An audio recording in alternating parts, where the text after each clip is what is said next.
कहाँ चले देवर जी? अरे हमारा नेक तो देते जाइए। दीपाली ने अपने देवर सुबोध से कहा। भाभी, दोनों दीदियों ने तो लूट ही लिया है। लीजिए, जो बचा कुचा है तो आप भी ले लीजिए। सुबोध बोला, अरे भाई, मैं तो मजाक कर रही थी। तुम तो मेरे बेटे के समान हो, तुमसे क्या नेक लेना। जाओ, तुम बेफिक्र होकर अपने कमरे में जाओ। आरती भी तुम्हारा बेसब्री से इंतज़ार कर रही होगी। दीपाली बोली, थैंक यू भाभी, जो आपने मेरे लिए आरती को पसंद किया। सुबोध बोला। तब दीपाली बोली, थैंक यू किस बात का सुबोध? बड़ी बहू होने के नाते ये तो मेरा फर्ज था कि इस घर के लिए ऐसी लड़की लेकर आऊं जो बहुत सुंदर, सुशील और संस्कारी हो, और मुझे ये सब गुण अपनी ममेरी बहन आरती में दिखे। और उसने भी तुम्हें पहली ही नज़र में पसंद कर लिया था, और फिर मम्मी पापा के अलावा और भी रिश्तेदारों को आरती बहुत पसंद आई, इसलिए इस रिश्ते में कोई अड़चन ही नहीं आई। फिर आरती है भी तो कितनी खूबसूरत, लेकिन फिर भी भाभी, आरती को तो ढूंढा तो आप ही ने था, इसलिए इसका श्रेय आपको ही जाता है। सुबोध बोला, बस बस रहने दे, अब मेरे गुणगान करना बंद कर। ये बातें तो बाद में भी होती रहेंगी। जा पहले अपनी नई नवेली दुल्हन के पास जा, वो तेरा इंतज़ार कर रही होगी। दीपाली बोली, जी भाभी। और ऐसा कहकर सुबोध जाने लगा तो दीपाली ने पूछा, कोई गिफ्ट लिया है उसके लिए या नहीं? हाँ भाभी, सोने की अंगूठी लाया हूँ। सुबोध बोला, तब ठीक है, जा और उसे ज़्यादा मत सताना। दीपाली मुस्कुराते हुए बोली, और इधर सुबोध शर्माते हुए अपने कमरे की ओर चला गया। सुबोध के जाने के बाद दीपाली भी सोने के लिए वही हॉल में लगे अपने बिस्तर पर जा लेटी। अभी ज़्यादातर मेहमान घर पर ही थे, कुछ ही मेहमान गए थे, इसलिए दीपाली ने अपना कमरा शादी में आई लड़कियों को दे रखा था और खुद बुजुर्ग महिलाओं के साथ हॉल में बिस्तर लगाकर सो रही थी। पुरुषों का ठिकाना पड़ोस के घरों में हो गया था, इसलिए वे सभी वहीं आराम कर रहे थे। शादी की सारी जिम्मेदारी बड़ी बहू होने के नाते दीपाली ने ही संभाली थी।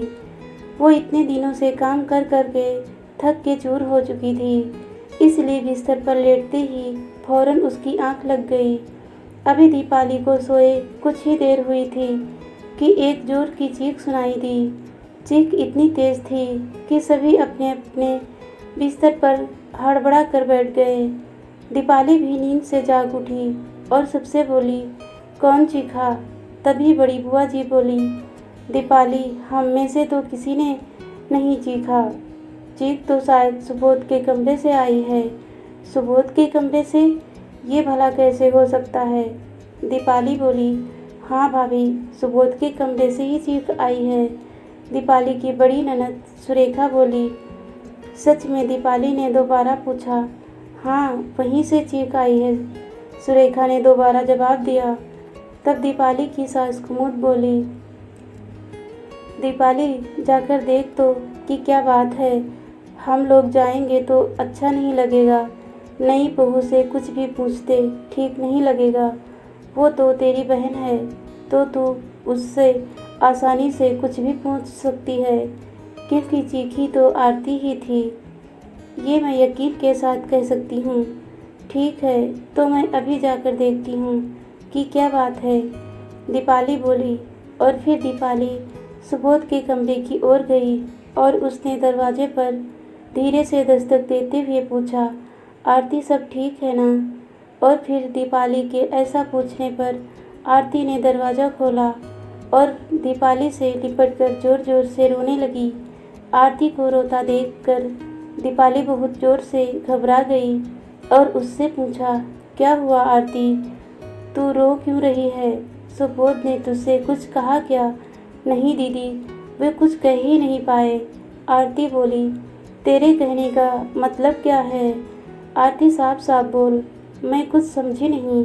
दीपाली ने घबराकर पूछा। दीदी, जैसे ही उन्होंने मेरा घूंघट उठाया तो बेहोश होकर बिस्तर पर गिर गए, इसलिए डर के मारे मैं चिल्लाने लगी। आरती बोली, ये क्या कह रही है तू? दीपाली ने पूछा। हाँ दीदी, उन्होंने मेरी उंगली में अंगूठी पहनाते हुए कुछ बातें की और फिर जैसे ही मेरा घूंघट उठाया तो बेहोश हो गए। आरती बोली, चल मैं जाकर देखती हूँ कि क्या हुआ है। सुबोध को दीपाली बोली और फिर दीपाली सुबोध के पास गई और पानी की बूंदें उसके चेहरे पर डालकर उसे होश में लाने की कोशिश करने लगी, लेकिन सुबोध होश में नहीं आया तो भागते हुए हॉल में गई और फौरन टेलीफोन करके डॉक्टर साहब को बुलाया। इसके बाद घर के सभी लोगों को बताया कि सुबोध बेहोश हो गया, तो सभी भागकर सुबोध के कमरे में पहुँचे। थोड़ी देर में डॉक्टर साहब अपने स्कूटर से वहां आ पहुँचे और उन्होंने सुबोध का इलाज शुरू किया और कुछ देर बाद सुबोध होश में आ गया। तब डॉक्टर साहब बोले, ज़्यादा शायद शादी की थकावट से ऐसा हुआ होगा, इन्हें आज की रात आराम करने दीजिए, कल तक ये बिल्कुल स्वस्थ हो जाएंगे। फिर डॉक्टर साहब चले गए। उनके कहने पर दीपाली ने आरती को अपने कमरे में सुला दिया और सुबोध को दूसरे मेहमानों के साथ जा लेटा, क्योंकि सुबोध को अकेले उस कमरे में लिटाना उचित नहीं था, क्योंकि उसकी तबीयत ठीक नहीं थी।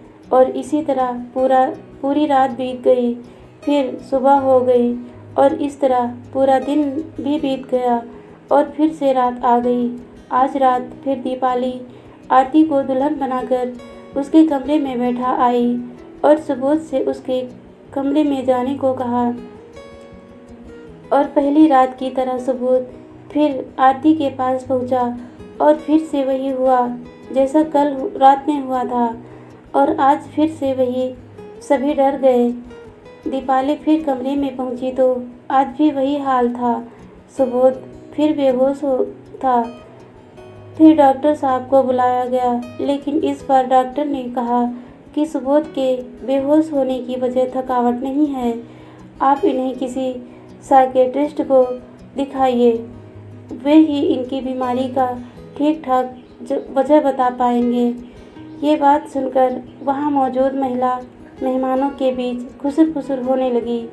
वे आपस में कहने लगी कि हो ना हो ये कोई ऊपरी चक्कर है, यह दुल्हन ही किसी रूह प्रेत को अपने साथ ले आई है, तभी ऐसा हो रहा है। वो रूह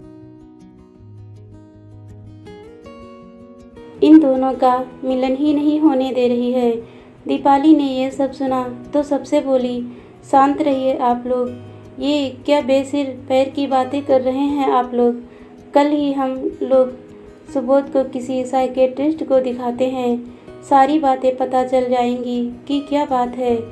फिर दूसरे दिन सुबोध अपने बड़े भाई और पापा के साथ साइकियाट्रिस्ट के पास गया और डॉक्टर ने उससे बहुत से सवाल पूछे और सुबोध ने सब कुछ साफ साफ बता दिया कि अभी उसकी उम्र केवल 23 साल है, ना उसका पहले किसी लड़की के साथ कोई अफेयर था और ना ही कोई शारीरिक संबंध। उसने तो पहले ही मन में सोच लिया था कि वो अपने घर वालों की पसंद से ही शादी करेगा।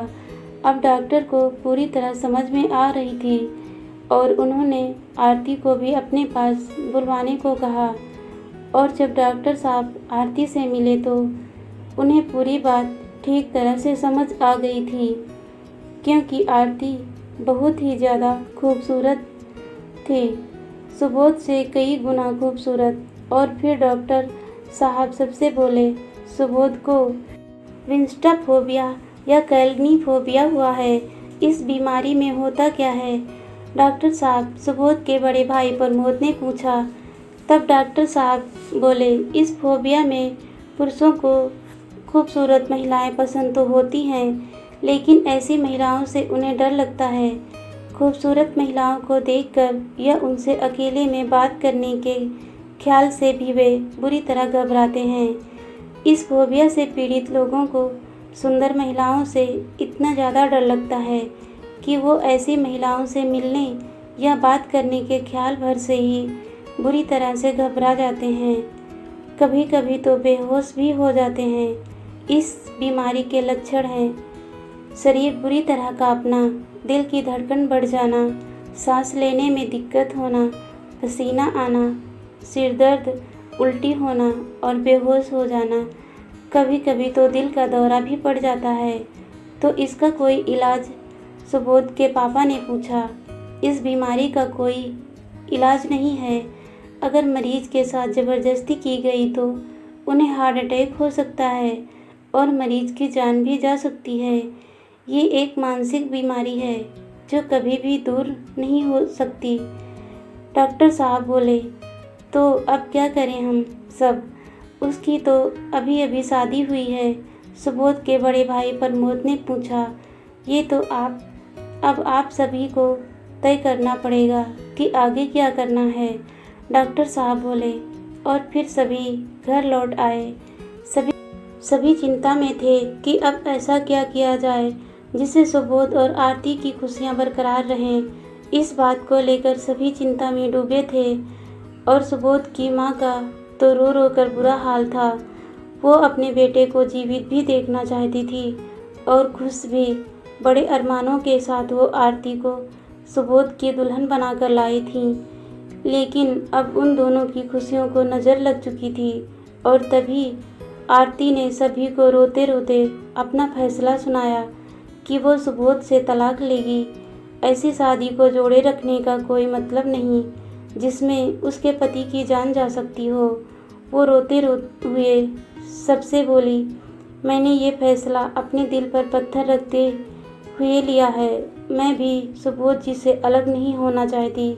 मैंने उन्हें अपने दिल में देवता का स्थान दिया है। लेकिन मुझे क्या पता था कि मेरी खूबसूरती मेरे देवता की जान की दुश्मन बन जाएगी। मैं एक रात की दुल्हन बनकर जीवन भर रह लूँगी, लेकिन मैं उनकी जान की दुश्मन नहीं बन सकती। कृपया मुझे आप सभी माफ़ कर देना।